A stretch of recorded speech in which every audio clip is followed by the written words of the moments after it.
একটা ত্রিবলয়মুখী একটা লড়াই চলছে। আর বাংলাদেশকে নিয়ে ভারত এবং পাকিস্তান দুই দেশে টানাটানি করে।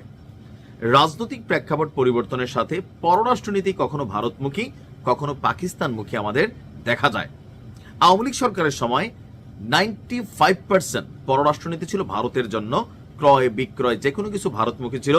আর ডক্টর ইউনূস আসার পরে এটা উল্টা ঘুরা শুরু হয়েছে।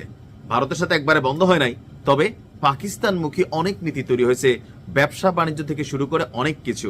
সর্বশেষ তিনি বলছিলেন দুই দেশের মধ্যে সম্পর্কটা তাড়াতাড়ি ভালো করে ফেলতে, অল্প দিন তিনি ক্ষমতায় আছেন বোঝাই যাচ্ছে।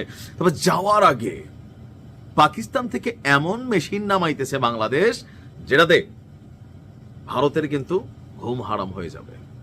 আমাদের দরকার এরকম মেশিনারিজ দরকার। তবে আমি সবসময় বলি কিছু মেশিনারিজ ভারত এবং পাকিস্তান থেকে কিনা উচিত না, 10 টাকা বেশি হলেও পশ্চিমাদের থেকে কিনা উচিত। কারণ কখনো যুদ্ধ